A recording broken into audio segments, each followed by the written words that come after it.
But that's all right. No, I'm glad you're doing this. Like, holy crap. This, I can't even take the credit for. This is Clinton's. Well, big right here, so. Yeah, I mean, you know, this is... What, are you trying to get him hated more than he... All right, whenever you're ready there, handsome. Let's do it. Are there anything in particular you're going to hit me with that I need, like, or are you going to surprise the shit out of me? No, it'll just, no, I wouldn't do that to you. But, all right, so we're rolling. Episode 7, WTF-DFW. Yes. Is that a yes? Yes. All right. So you could hear and see the rambling already. We got special guest Ric Hare. I know all of you know exactly who Ric Hare is.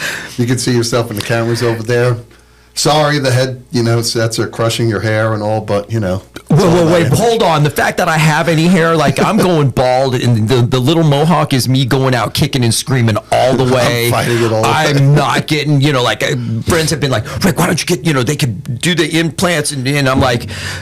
I'm going out kicking and screaming, like, because if I get implants, I'd be like, all I want is a mohawk. Like, you don't even have to do all of it. Can I get a discount for just... Well, I've seen those commercials, too, and they look like bullet holes in the head. Is that Velcroed on?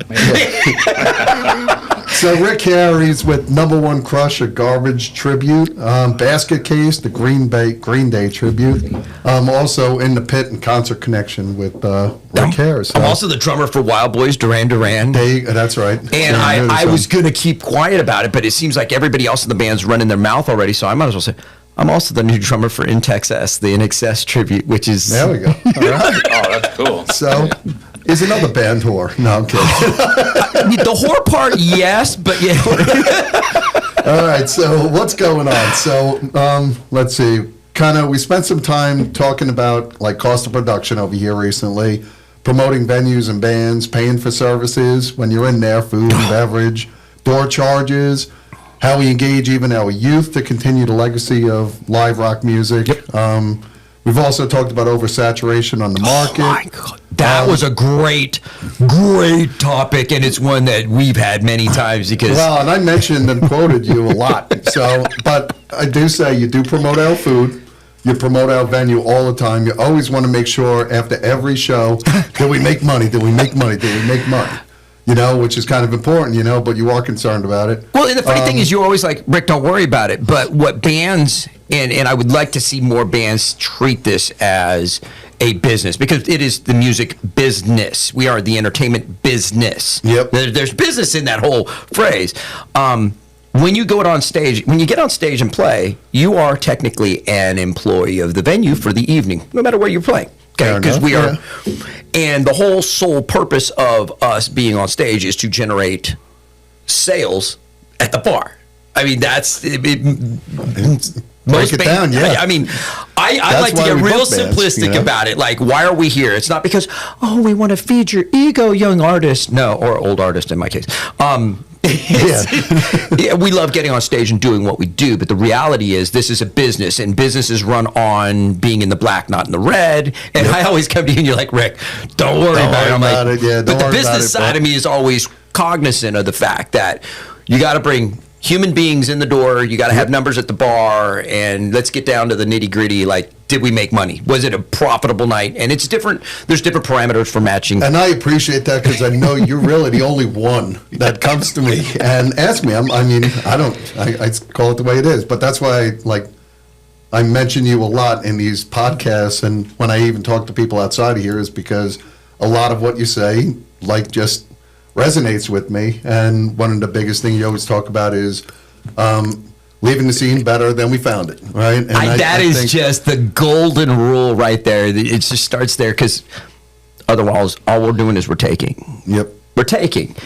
And we're not going to do this forever. We're getting older. And and having a music scene, and it's not just music. Okay, there's, for those that are into ballet, the arts, or the glass blowing, or the clay sculptures, any of the arts, period, is a gift to society. And I happen to be on the music side. I like film as well, and I'm kind of big into going to art galleries and seeing different photography or glass blowing. That happens to be something that I'm into. But if you don't support the arts, I think part of society is losing a part of itself. It's not going to regenerate. And There was also a period of time, kind of talking about that and diverting, but going back to the previous topic also was, there was a period of time where schools were losing their music and arts Funding. programs. Yeah. Huge. So, I mean, of course, everybody is concerned about sports and all of that, but the first thing they were getting rid of was music and arts. Now, I think that's reversed in the past couple of years, but let's go back to history. The Greeks, the Romans, the Egyptians, art was huge. Huge. so is murder. Well, yeah, okay, well, that'll be for the next episode that we glorify that. We'll start a fund for that. That's a whole other topic. But I mean, for me, we're in the music biz, and how do we leave it better? Because, lately we've heard about clubs closing down. Yep. Well, why? Let's break it down from a business point of view. Why are these clubs closing down? They're not generating revenue? Because unless they're just using it as a shelter, I mean, Right. or Well, they're that's the laundering crux money. of the whole thing. They're not earning revenue. Nobody Yeah. is going to close a successful business. No. They're going to figure out a way to keep it open. Even if the city wants to come in and change rules about like the building and all of that stuff, you're going to try to figure out a way to keep that open. Correct. Especially if it's working. If it's not working, then there are numerous reasons why. You Could be mentioned- health department, could be revenue, could be anything, but you're in control of that. And us as customers of those venues, regardless, we contribute to that all the time. You And that's had just mentioned being in the red, being in the black. Little known fact, Back in Black is all about the business of singing. I'm just kidding. No, I have mean- no idea. No, but I mean, Oh my God. Back in Black. they're gonna have, now we have to do homework on that. But I mean, Yeah.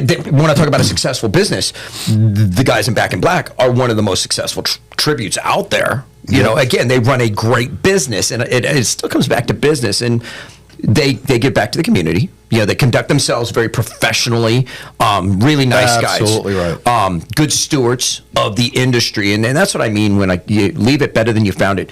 If you come in and act like a prima donna and you just take, what are you saying to the next generation? It's give back, inspire the young ones, the next generation. Absolutely right. And you, as you guys run a club. You should be inspiring other people that talk about want to open a venue. You'd want them to copy you in a way. It's a compliment because you're doing business the right way instead of, And I've tried to I've had enough conversation with, the ownership at various locations, whether it be Oscars, Tees, I met him at the award show. Nice guy. What's his name? Keith with Revel. Revel, He's been reaching out to me more and more. We've been talking and I've still never met him, but I was going to go out there this weekend with my wife. But really nice guy. You'll enjoy meeting him. like, I'm just there, hey, if you want to just shoot the shit, if you want to just pick my brain a little bit, I'm there.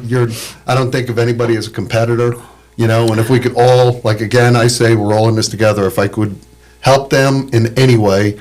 Same thing with Chill. They've reached out to me in the past. Now, they also wanted me to go through like a GM in order to help them book bands. I'm like, that's not the way I work. No, beyond that. Yeah, we're not going that far. But you're right, and that's pretty much it. So I know we went off on a little bit of a tangent sorry. there, but that's actually where I wanted to go to start this interview. But recap: last week we had live band karaoke on Wednesdays. That's been just gaining in popularity. I love it. I did miss last week. I just slept, to be honest with you. Oh I my was God, you exhausted. actually slept? We did Mardi Gras the week before. I was exhausted. By the way, so- that's a whole nother conversation I need to have Oh, with yeah. you because I followed you and I'm like, oh my God, I want to go to New Orleans with him. Oh, yeah. It was a good time. We had Jesse Jennings out there on Thursday. Saw Love it. Jesse. Saving Yesterday opened up for Rebel Yell Yep. on Friday night. And Saving Yesterday, they kicked ass. I know I missed them last time. I said my staff was totally into them. Nice. In the past, that's why I rebooked them. And Nice. they did really, really well. And, of course, CJ with Rebel Yell, he did well. But I told him, hey, you better hold on to your voice and don't destroy it tonight because tomorrow night it's more important than that. Did you say CJ? You mean JC? JC said, yeah, I always say that. I don't know why. JC with Unglued, opening up for Rise Against the Machine. And I had a buddy of mine, Scott, came out, and he's watching the guitar. He's totally country, even more country than I am. But Scott came out and he's watching the guitarist from Rise Against the Machine. And he's like, dude, this is incredible. Like, how is this guy doing? Oh, he does a great Tom Morello. So incredible. So he was floored. He posted that out there, and it's just, even if it's outside your comfort zone, some of these bands you just have to come see because you'd be amazed at the musicianship that they have, and I think it would open some people's eyes, like, hey, it doesn't matter if it's rock music one night or a party band another night or country music. Come on out anyway and just support the scene. But hey, it might open your eyes to something you never thought you'd be actually into, so. You hear that, and you do hear that from folks that go out in the music scene. And I've had people come up to me and go, man, I wasn't a fan of X, Y, Z, but I came out and now I'm like, oh my God, I love it. Yep. Great. I saw somebody just post about that with that Mondo's Bizarros. Yep. Saying, hey, I've never been a fan of the Ramones, but after seeing you guys, I'm like, wow, great show, high energy. You may not necessarily still enjoy the Ramones. I know I do. It's a New York thing, but you may not at that point remember the Ramones, but you're going to remember Mondo's Bizarro's version of them and want to come out and see them again. They have a new female singer or something. Yes, they're doing a Blondie thing, so it's kind of a mashup. But that right there is the essence of what tribute bands are supposed to do. They inspire people that maybe weren't, in my case, okay, I'm big into Green Day, huge into Green Day. But people come out and they go, I was never a Green Day fan, and I watched your guys' Basket Case do down a great set. Like, I knew every song. I didn't realize I liked Green Day, and now they're avid Green Day fans. Yeah. That's our job, is to give people that experience and go, oh my God, I missed something. And you spark that fire. And put on a show so that Yeah. you don't have to come out just because you're a fan of the band. You could come out just because you're a fan of music, and it opens your eyes. You're like, wow, you know what?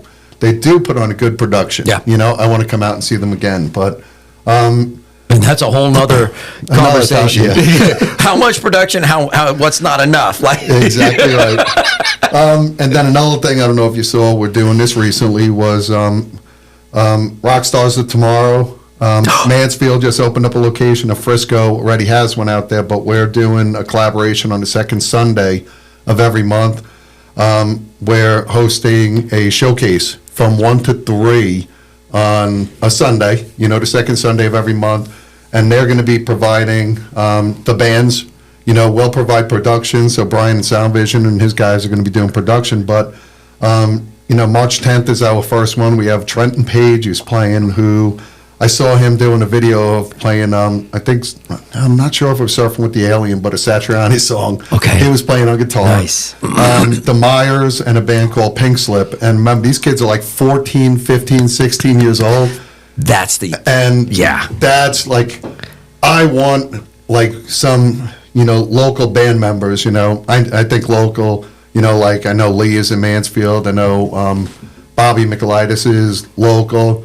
But if people are local, I want them to come out and support these kids and show the kids support, like, hey, just check them out for a few reasons. A, I am thinking about having these bands now do an early opening, maybe once a month for like a basket case show, or, so they play at 7 o'clock, they come in, play half hour, 45 minutes, but Awesome. give them the bar experience, give them the experience of playing in front of people drinking, that it's not a secluded environment with your family and friends around. And that's what the Rock Stars of Tomorrow is about, is trying to get them out there and promote shows and generate bands. And that's what I'm looking forward to with this, second Sunday of every month. So that's kind of how Concert Connection actually started. It was about, let me give back. How can I do it? Let me announce local shows. Okay, so I picked Yep. Thursday, Friday, Saturday, because that's typically when people go out. And then I started interviewing people in the pit with Rick.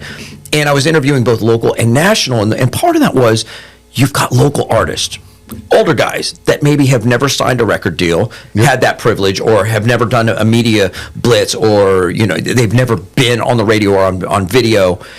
And I'm like, well, I've done this. And I remember the first time I did it, how scared I was when I met with the A&R guy, and we were like, we have to go do an interview, and it's like, oh my, and then you freak out. And now I'm like, whatever, there's a camera running. This is me at home, 24/7. But it gives them the experience. But that's the same thing with the kids. If you're gonna cultivate the next generation, let's give them the experience on a local level where they still have mom and dad and uncles and friends coming out to shows, mixed in with locals, people that are music bands, and That have been get around them for a minute. and get them kind of let's get you. You're going to have questions. Let us impart some knowledge, because those of us that have been around a minute or 5 and have a little experience and knowledge, the beauty of life is, as we get older, that experience. We've lived, we've made mistakes, which hallelujah for mistakes, because I live by that mantra. Like, it's not, they're not failures, they're opportunities to learn. But we've had a lot of opportunities to learn. Yeah. We can now impart that knowledge to the next generation. And again, it's not just the musicians, it's the bar owners and clubs and just artists, period. Yep. Let's give back. And so when I say give back and leave it better than you found it, you got to give that knowledge back. You can't just keep it bottled up inside. Well, and my other part about it was, you know what? Some of these bands that have, maybe a 14, 15-year-old kids opening up for them, they're going to step up their game a little bit to try to, not hey, look at me, but they're going to step up to try to be a mentor almost to these younger That's kids. exactly So it. they're like, oh, look at the way he, held the guitar. Look at the way he, he's a little bit flashier with something. But you might take some of these bands that just go up there and go through their routine, and they may just step up a little bit differently also, because there are younger kids opening up for them that this is like their stargazing moment, that they're looking and seeing it. So. That's a conversation I had recently with somebody as an opening. I like to open. I'll headline. I'm okay with it, but I like to open, because if I bring my A game to a show and I make the headliner, like I throw down a great set. Oh, yeah. The headliner's now got to do it. Well, same when somebody opens for me. I want you to bring your A game. Like, you better make me go, get behind that kit, get on stage, and you better, no, but I mean, seriously, I don't want to be complacent. I want to go, I need to earn my. I remember a couple of years ago, it was Aaron Copeland. He's a country artist, I know. a friend of mine, and he was like, hey, can set me up with a solid opener. And I'm Yeah, like, all right, you know absolutely. what? So I scheduled Tommy Katona with Stevie Ray Vaughan Yeah, tribute, yeah. Texas Flood, opening up for him. And I got there a little bit late, and Aaron was like, you motherfucker. That's what, now I have to step up my game even more to make up for that. He was like, But that's what you want. Yeah, Otherwise, absolutely. you know what? We become just complacent, and honestly, that's kind of bullshit. Yeah. Like I know I'm going to get older, but I don't want to just go, let me mail it in. No, you know what? If somebody mails it in, I feel cheated. Yeah. Like if I hear he's like, oh man, you go to town on the drums, guys. If I mail it in, tell me to stay off the damn drum set. Like Yeah, tell me absolutely. to stay home, because it's not fair. well, I don't want somebody that's just going through the motions up there also. So, so moving on to this week's topic, it's interesting. Oh my God, we So- still have a topic to talk about. Oh yeah, absolutely. So hypothetically, you're in a new band or a band that's still trying to break into the scene and Trying. all of that. How do you get into a venue? Whoa, now that's a great question. So, I have thoughts on it, but a couple of my points that. as Yeah, that's far a as loaded question, too, Frequent the venue, Yeah, a lot. Make sure you go into the venue a lot. Let them see you, and not just one time, but go to the venue. Go to the venue. Introduce yourself, meet the people that are in there, not necessarily the owners and all of that, but just meet the sound guy. Sound guy is incredibly important, because Brian's always in my ear. Hey, what about this? What about that? So just get to the venue, understand the dynamics of the market that they're in, the demographics of the venue itself. Is it a 30-something crowd, a 40, a 50? I'll do you one better. Don't even go to that venue and ask them for a show unless your shit is ready to go. And I don't Okay. mean to be so Yeah. vulgar about it, but I've seen a lot of bands that are like, we got a brand new band. Really, how many rehearsals? Oh, we've got 2 rehearsals and we're ready to get on stage now. BS. Like, you put your product together. Yep. Be ready to go, because when you get that call, when you get it booked, you need to be ready to step on stage as if you've been doing this for 20 years. I don't care if you've just been together for, my Garbage tribute. We did 9 months of rehearsal, and we played one show. Right. And yes, we're all veterans, and we come from Prima Donna and a ton of great bands. Yep. A ton of great bands. And it doesn't matter that we're an all-star lineup. We're still, you still But you're have to still pay your learning the dues. dynamics of each other. So we took as 9 well. months of rehearsal Right. before we put it on stage, and then we played a small venue. We played at T's, Yep. and we had a huge turnout. because people were excited, and people were like, "You did not disappoint." We have not played a show since then. We're looking at By some the way, shows. you still owe me a date. Like, I owe you a date. We'll have a conversation. All right. But and this goes back to the oversaturation. You and I have talked about it with Basket Case, and I'm in other bands that I'm copying, by the way, because they don't play every weekend. They don't play every month. And, 6, maybe 8 times a year. And that's a lot. Because if you can go get it, why should I come see your band play this weekend if I know you're going to play next week? I'll go see something else that maybe I can't catch. catch next week, yeah. So and don't play tonight if you're playing tomorrow night across town, because why should I come to this gig, or why should I go to that gig? And I see a lot of, and I don't know how vulgar I'm allowed to be, but I mean, I've seen a lot of whores that will play 2 and 3 times in a weekend, and I'm like, a little late with the boot, but I mean, why should I come see you if you're, and I know you're going to play the next weekend and the next weekend, like, and you're playing within like even the same county. It's like, it's one thing if you're playing in somewhere local, then you're going to Dallas, and then maybe you're going, spread it out. Spread it out. Make go it elsewhere. special. But as I digress, don't go to a venue. And the topic here, I'm sorry guys, as y'all I squirrel.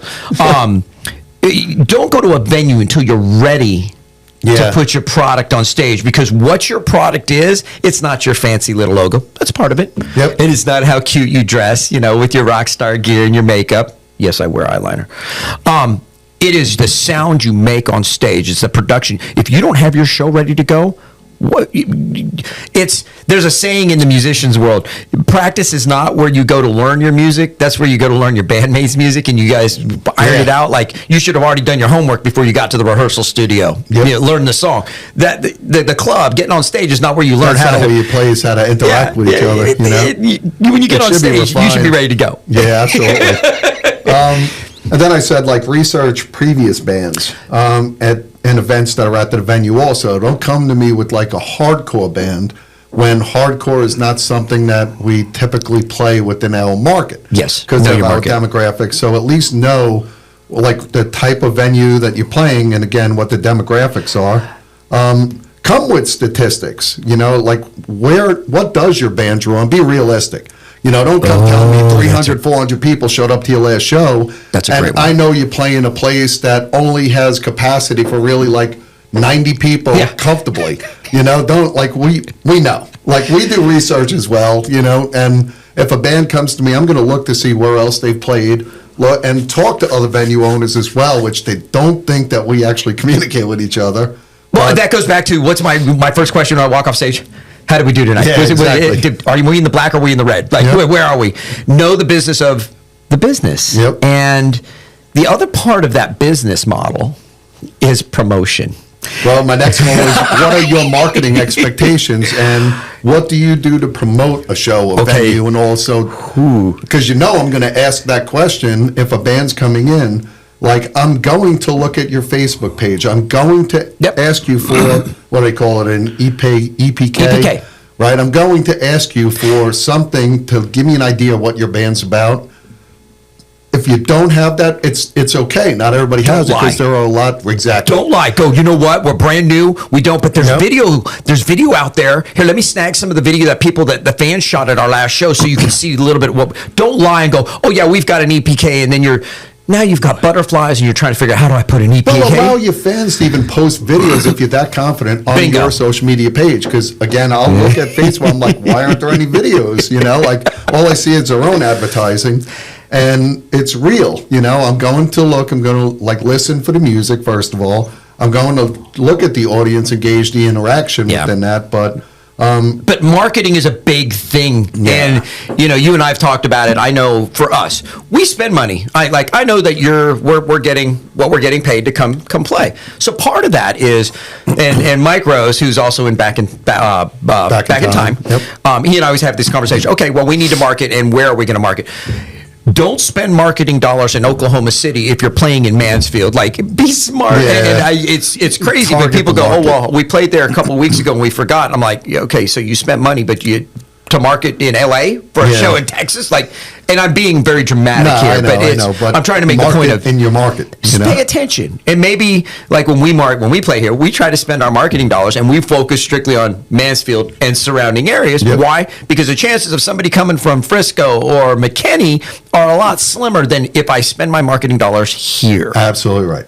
Those So- people are going to come because they're probably fans of us, but I want the local people here that are like, oh my God, I'm I a haven't Green Bay seen fan. these guys. Yeah, I want to come out. It's close. Finally, it's close. You know, And market and include the venue. Oh my God, this is a big one. Yep. Include the venue you're playing at. If I tag Fat Daddies, you guys have a following too. only 12, 15,000 people. I mean, only. following it, you might be able to. Yeah. I mean, it's the little things, and also be realistic about rates, right? And know, this drives me nuts because people I'm just creating this new Meatloaf tribute band, right? there is one. And it's like, is it really? I would love that actually. But, they're like, we're asking, I'm like, all right, give me a realistic rate. Where have you played? Well, we've only played one show so far. Our going rate is $3,500. I'm like, nice.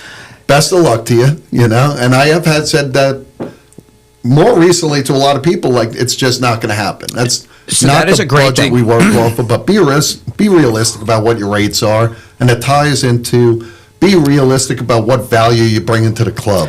Know your place. Now, we've been playing for you, and I'm going to use Basket Case just because we've got a multi-year relationship with you. Absolutely. I don't think we've ever come to you and said, I need to raise my rates. No. Not once. No. You pay us fairly. We understand our value. We understand what we can and can't do. And you know what? You're not, if you're here trying to climb the mountain in one step, you're Right. playing the wrong game. Guys, come up with a fair rate. And a lot of bands don't want to talk about what they're getting paid because they think oh my God, I'm going to taboo. It's taboo. Yeah. And I've always, this is Ric Hare, I've always viewed it across the board as, what's a fair rate for a band member to make to Right. get on stage? And I always think $150, $200 per person is a fair rate to get on stage. How many people do you have? You got 3 people in the band at $200? Okay, you're a $600 band. Yep. Now, maybe you can get more. Great. But maybe you can't. If you're a 10-piece band and you're at $200, well, now you're talking $2,000. That's a tough number to start justifying when you get up to $2,000, $3,000. Well, it's 100% right because now, number one, if you're bringing that revenue to a club, Absolutely. now the band, revenue or a venue can justify it. But we're talking about brand new bands that Yeah. are trying to get their foot in the door. It's exactly right. I'm not expecting you to play for $50, Right. But come on now, That's 100% right. Don't come to me and go, I need $500 a person. Realistically, and they're coming out with pretty good rates. And I'm like, you know what? Yeah, I can do that. I've never heard of your band, but we'll do it. But just know your value to the, to the venue, Yep. and be realistic, kind of like you said, to what, is out there in the market. And don't be afraid to say, hey, listen, we are new. This is where we want to be. How about we'll play for a little bit less this first time. Give us a shot. Humble yourself. Incredible band that has played, I think, once or maybe twice so far. And they were one of the ones that came to me with an exorbitant amount of money. I'm like, yeah, you know what? I luck to appreciate you. that. Best of luck. That's definitely not what we pay. And he came back and he said, you know what? We're humble enough to know that this is negotiable. How about we do this? And he said, we'll play this first show. Let us know what you think. We'll play the second show. If we do X number of dollars at the door, There you go. then we increase it maybe by $300 the next show. And I said, you know what? That's absolutely perfect, but I'll do you even better. If you bring us X number at the door, I'll increase it by $500, $100 more per band member. Why on was there. that? What's that? Why did you make that decision? Because I like to be fair and provide value, or let a band know that if they're providing value, they're going to get value from me. And I don't that's the kicker. underscore anybody. Even during COVID, I had bands telling me venues were paying them 50% of the normal rate because they could only be at 50% capacity.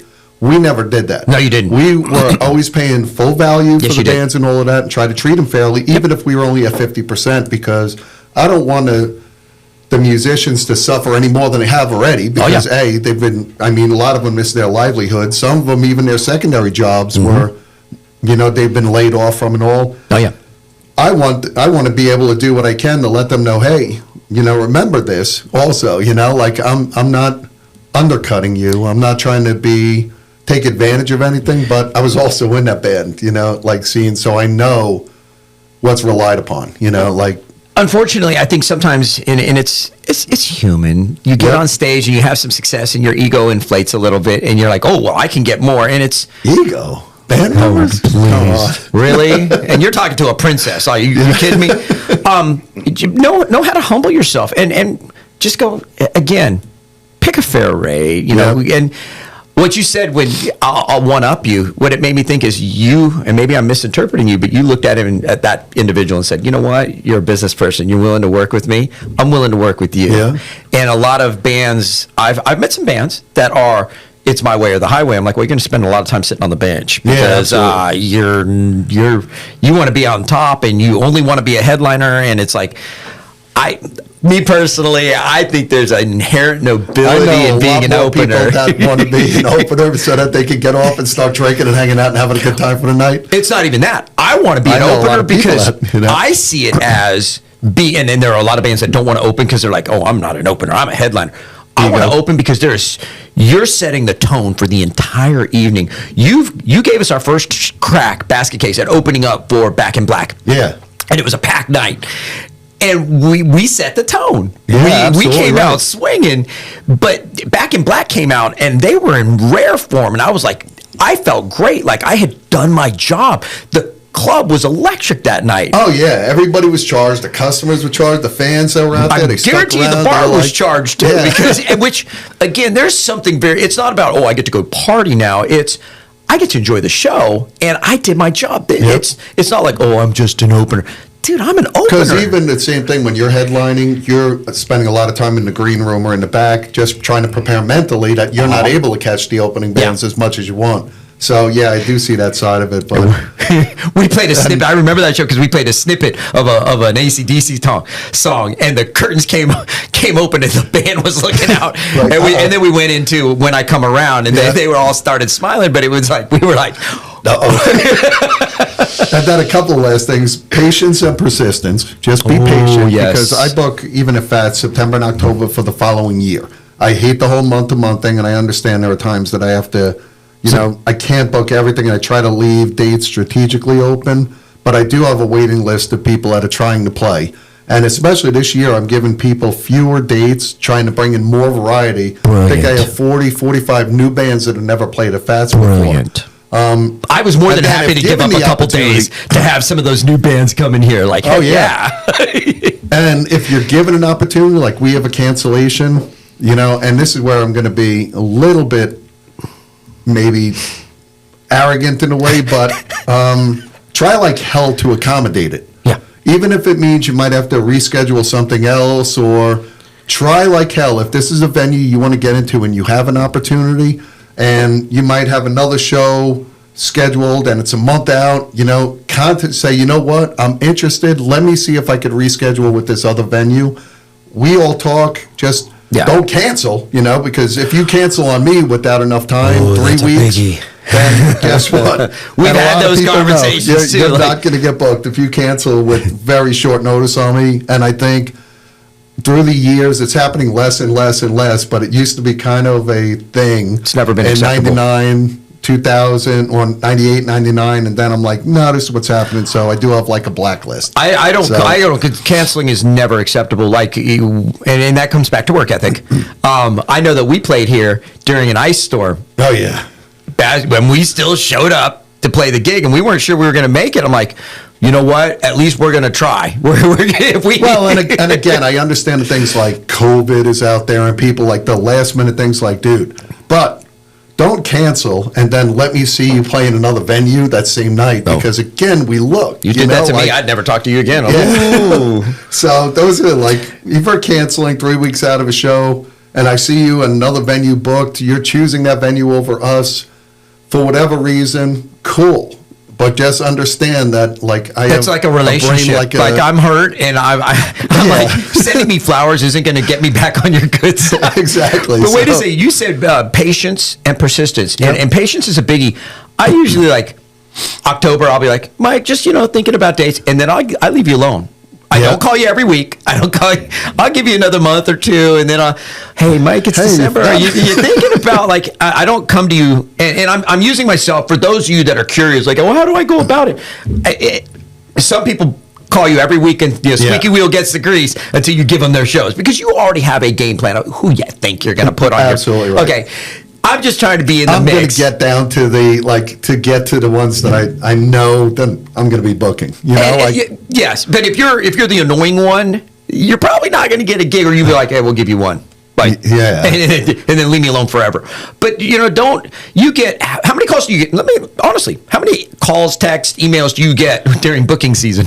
Well, just my average day, I probably get 30 to 40 per day. Book your band requests that come just through the website. Per day. So you all heard that. Per day, 30 to 40. Now.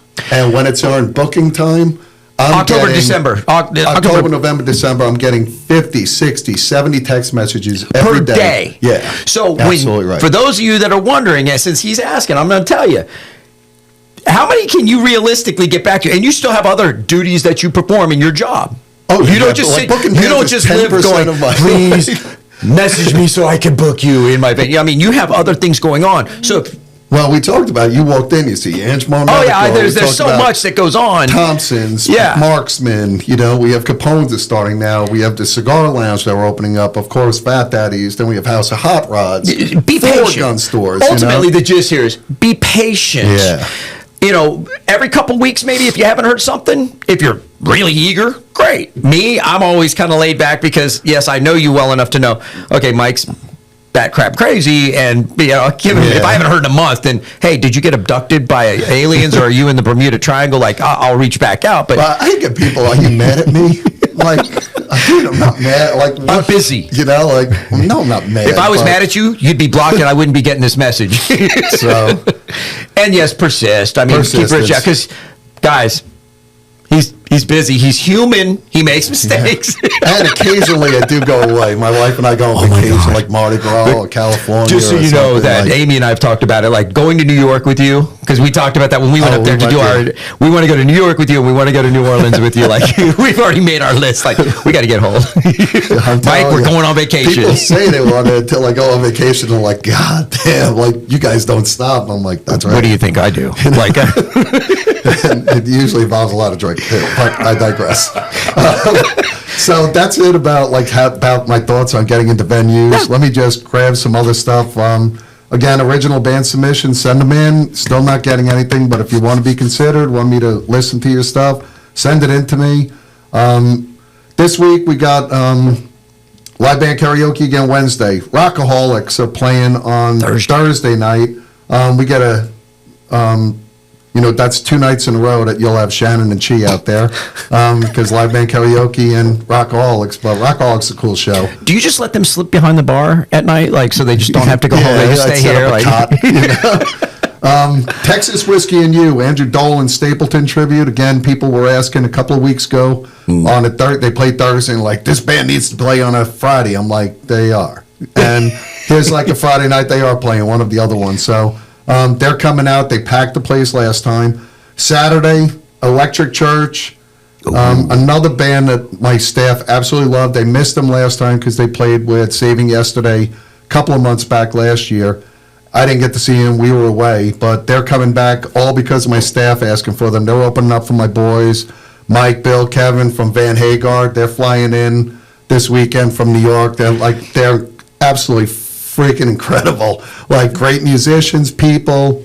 Trust me, like, if you haven't seen them, you got to come out. I've had people that play in, Jeff Gilpin talked about them a couple of weeks ago in Hagar. He's like, hey guys, Van Hagar is coming in a couple of weeks. You got to come out. Come check them out. So he recognizes them. I've had other people, at a guitarist in Van Halen tribute bands, that they've come and seen Bill, and they're like, after 3-4 songs, they're like, I got to go. And I'm like, they left, and I'm like, what the hell? Like, really? And I think it's the talent that they're seeing. They're like, oh man, like, people are going to recognize this guy might be a better guitarist than me, and it like hurt their ego a little bit. Then but- learn. Like Right?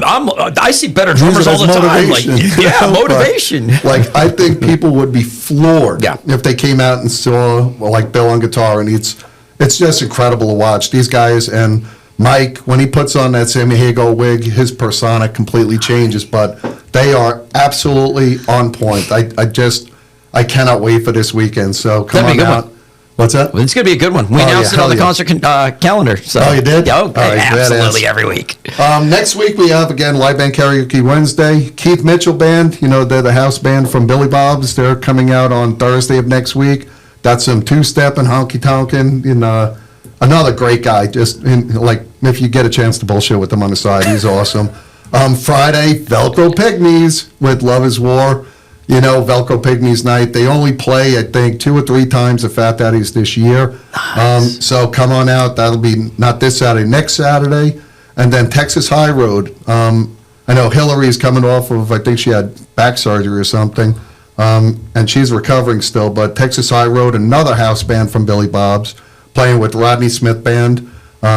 Rodney Nice. Smith is one that does the Local local Yokum. yokum. Yeah. Whatever. He's great. Again, original music for those people that don't think we ever have original music out there. So Well, he's got Rodney Smith Band and he's got Local Yokum. So Yep. he does his tribute, but he's got his original. But he plays Like, his oh, original. nice. So, again, what's going on? Our wiring for our new TVs are almost done. Next Monday, we put in our matrix just about in time for March Madness. I think Selection Sunday starts like March 17th, and then the tournament right after that. So every game will have 54 different TVs. We could have 54 different games on all at one time. So Wow. updating our wiring in there. Our tablets and our point-of-sale system should be done April 1st. That's going in, so service will only get better. And just remember, we have a new band schedule, 8 p.m. on Thursdays, 8 or 8:30 on Friday, depending upon if it's 1, 2, or 3 bands. But we're trying to get the bands on an hour early. Again, we heard you talking on DFW Tribute. Somebody mentioned it, and I've heard it throughout, last year a little bit about how difficult it is getting to Mansfield because our shows start so late. You get home too late, but here's your opportunity to come. Yep. And again, call up, reserve your tables, pay your cover charge, reserve a table. Don't leave, you get a reserved table if you do that. People walking in prior to 7 o'clock get in for free, but don't let them get the free tables up front, Yeah, reserve your table, you get the better seats, let them be all the way in the back. Nice. The other thing is, I talked about the new bands and all of that. The Rock Stars of Tomorrow. When I'm talking about that, be on the lookout. Some of these younger bands may be opening up some surprise shows here coming up. So if I have, 2 or 3 tribute bands playing, I might start that show a little bit earlier, maybe 7 o'clock, and let some of these young kids play for half hour or so. But I'll be promoting that a little more. I think I'm going to meeting with Arnie Newman over there at Rock Stars of Tomorrow, Mansfield tomorrow. And I'm going to kind of pick his brain a little bit about some of the up-and-coming bands there. Wednesday nights, Industry Nights at Fat Daddy's. Coming out, we stay open a little bit later for you guys on Wednesday, so come get your Industry card if you're in the service industry. Some bigger shows we got coming up. March 15th is Messer with the Tools and Cherry Bomb. Nice. Messer, I'm telling you, I'm These starting to guys are dig in phenomenal. more and more. Again, original music, Yeah. but my God, they're incredibly talented. So Messer is coming March 15th. March 16th, Aaron Copeland is playing with Billy Joe.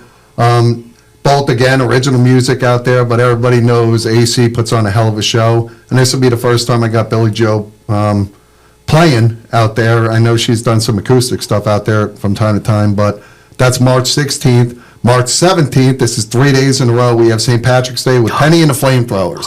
Have you Another ever seen great- them? oh, They're yes. so fun. I love it. It's And I super always nice tell people, if you haven't but- seen Penny and the Flamethrowers, like great rockabilly. They do some originals, they do some covers, but it's rockabilly. It's like all rockabilly style. It's good stuff. And I think we're going to do that from like 1 to 3 or 1 to Yeah. 3:30 on Sunday for St. Patrick's Day. so take Monday off. And then, and then April 6th, Scotty Austin is coming in town with Arena Rock Show. And this is a huge show. It's going to start at 6:30. We have The Lonely Ones are playing. Love to Hate is playing. Scotty Austin is playing. Then the Arena Rock Show is headlining that, and that's all arena rock music from the 70s and 80s. This is huge, huge show. So that's going to be 4.5 hours of music out there on April 6th. We just posted the link up on our website now. That's John Land, isn't it? What's that? Is that John Land's? That's not John. That's Scotty Austin from Saving Abel. But the Arena Rock Show?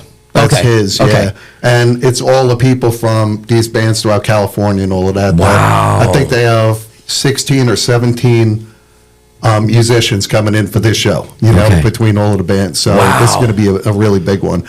There is another Arena Rock Show, and it's ironic because I saw the event on Lava Cantina the day before, April 5th. Okay. And I'm like, hey, by the way, this isn't the one that's got, it confused me for a second because I'm like, wait a second. Completely different Arena Rock Show. This is Scotty Austin. He's been touring with this Arena Rock Show since September. And if you haven't seen Scotty Austin, we played with him last year. Yeah. We got to open for him, and phenomenal. Like, yes, he used to be in Saving Abel. He is but again. He's now back again in? And back in Saving Abel. So And now let they me just tell you, got together again. Wickedly nice. And he came walked right up to me like, how do you know? Because you got Like, similar hair. but we were like old school friends, and he literally nicest guy, heck of an entertainer, great show. So it's one to make sure you catch. So that's all of our big shows coming up. Remember, don't forget about Thompson's 900 Houston Street. If you like your whiskey, you like your cigars, come out and check it out. While repair work from that explosion out there at Sandman is still going on now, but it's work in progress. Marksman. Gun of the Month specials. They've been killing out there. So we're coming into March, and I know so far we have a Taurus 357 mag in Wichita Falls for like $329. It's a badass gun. CZ Scorpion in Granbury, which is a pistol, shoots like a rifle, but you get tax money. What's that? It's set up like a rifle. Yeah, absolutely. It's incredible. So you're saying I need to buy more guns? I mean, like I don't already have enough. Here we got Marksman right here. Got to get that name out there. House of Hot Rods Car Shows, partnering with Summit March 23rd for the Alex Viola Foundation, which is, again, supporting our military. And then, I believe starting today, we're blowing up the building in Burleson and start construction on Capone's Drink Easy and Sports Bar. Nice. So that's happening over there. Granbury will be sometime next year when they lift that moratorium, but another new drinking spot over there in Burleson. I'm looking forward to that. So that's it. I appreciate everybody. Ric Hare, you love him. So thanks for coming in. Thank you for having me. I know I've been looking forward to this, and I'll have you back. I will come back anytime. Anytime someone wants to provide promotion for the scene, that's huge. Oh, I mean, yeah. I took the last year off of interviewing people because I had a lot of personal stuff that I had to deal with, and I'm about to ramp back up. And so what I was going to tell you is, as I'm doing interviews again, I would love to connect me with some of these young kids. I would love to bring them on my show as well and interview them. And we got to have parental, release forms because those kids are going to be more screwed up than when they showed up. I mean, I'm just saying. Absolutely. So that's it. Episode 7 wrapped. I appreciate again. Rick. Hold on. We need put that hat on. We need to show everybody. Can I put it on I with don't know. the? Let's see. Do I have to take these WTF-DFW. Check that out, man. Yeah, there you go. So Look at the sporting it camera. looks good. Looks There good. it Looks is. good. Yes, dope. It fits with these. I wish I'd put it on before. My head was getting a little Sorry, cold. today's a little bit longer, probably our longest episode, but of course you would expect nothing else because Rick Big is like mouth me in the and we'll house. spend a lot of time talking about socks, So that's it. I appreciate you. Support live music. Peace.